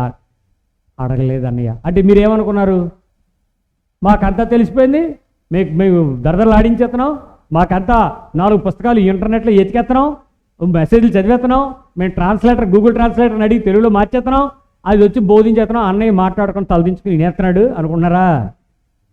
వినేస్తున్నారు అనుకుంటున్నారా? మరి నేను నేర్చుకున్నప్పుడు ఇంటర్నెట్ లేదు బాబు. నేను నేర్చుకున్నప్పుడు నాలాగా మీకు వచ్చి బోధించేవాడు కూడా లేడు. నాకు ప్రభువే బోధించుకున్నాడు. ఆయన దగ్గర, వాక్యం దగ్గర నేర్చుకున్నాను. కాబట్టి ఆ సహవాసం నాకు అబ్బింది. నేను మీకు ఇంకొంచెం భారంగా నేర్పించగలను. ఇంటర్నెట్ సహాయం తీసుకోండి, నేర్చుకోవడం, చదువుకోవడం తప్పేం లేదు ఎప్పటికీ. కానీ ఇంటర్నెట్ అంతా మంచి అని అనుకోవడం తప్పు. ఏ సైట్ చూడాలో తెలియకపోతే తప్పుడు సైట్లు కూడా చూసి మీరు మంచి అనుకుని బోధించి వాటిలో తప్పుదారిలోకి వెళ్ళిపోవచ్చు. కాబట్టి ప్రతిదానిని నమ్మద్దు. ఆ విషయం మీరు ఏది మంచిదో చూడడం కూడా నేర్చుకోవాలి. ఆ వెబ్సైట్లు కరెక్ట్వా కాదా, అవి దైవ సంబంధమైనవా కావా, ఆ రాసిన వాడు వాడి జ్ఞానమైనా పాండిత్యమైనా వాడుతున్నాడా, ఆత్మతో చెప్తున్నాడా తెలుసుకోవాలి. అలా తెలుసుకోకపోతే చాలామంది నష్టం కలిగిస్తుంటారు. అంతేకాదు ఏదైనా పరిచర్యలో కూడా కొంతమంది ప్రొఫెషనల్స్ ఉన్నారు, వాళ్ళే పర్ఫెక్ట్ అనుకోవద్దు, వాళ్ళకన్నా మీరు ఇంకా గొప్పగా మారగలరు, చాలా చక్కగా చేయగలరు. అయితే ఆ పనికి మీరు దేవునికి ఇష్టమైన రీతిగా నేర్చుకునే గుణం కలిగి, అడగగలిగి, తెలుసుకునే విషయం కలిగి, ఓపిక పట్టగలిగి, ప్రేమపూర్వకంగా పరిచర్యలో ఓడిపోకుండా, ఆగిపోకుండా, నిరీక్షణ కలిగి ముందుకు వెళ్తేనే, ప్రతి పనిని మీ సామర్థ్యాన్ని తెలుసుకుని దానిలో ముందుకు వెళ్తేనే, ఒక పని నుంచి మరో పనిని సూక్ష్మంగా బుద్ధితో గ్రహించడానికి ప్రయత్నం చేస్తేనే మీ తలాంతు బయటపడద్ది. దేవుడిచ్చినది ప్రతిదీ రహస్యంగా లోపల ఉంది. దాన్ని మీరు వాడకపోతే మీరు తెలుసుకోలేరు. మీ లోపల ప్రతి ఒక్కళ్ళలో ఉంది, అది మీరు వాడాలి. అది ఎలా వాడాలో తెలియకపోవడం వల్ల చాలామంది వాడట్లేదు. వాడడం ఇష్టంగా మీకు తెలుసుకున్న తర్వాత నేర్చుకోకపోవడం వల్ల ఇంకా దాన్ని అభివృద్ధి పంచుకోలేకపోతున్నారు. కాబట్టి ప్రతి పనిని సమర్థవంతంగా ప్రయత్నం చేస్తూ విశ్వాస ప్రయత్నాల మధ్యలోనే మీరు గొప్ప పనులు చేయడానికి, పరిచర్యలో మీ తలాంతు తెలుసుకోవడానికి సాహసం చేద్దాం, ప్రయత్నం చేద్దాం, ప్రార్థన చేద్దాం, ప్రయాసపడదాం. నిరుత్సాహపడద్దు, ఆగిపోవద్దు, ఎవరో ఏదో అన్నారని కృంగిపోవద్దు. ఏ రోజైనా నిన్ను పడగొట్టడానికి అపవాది ఉంటాడు, ఏ రోజైనా నువ్వు నిలబడడానికి నీ ప్రభు నీతోనే ఉంటాడు. ధైర్యం తెచ్చుకుందాం, ముందుకు వెళ్దాం, ప్రార్థన చేద్దాం.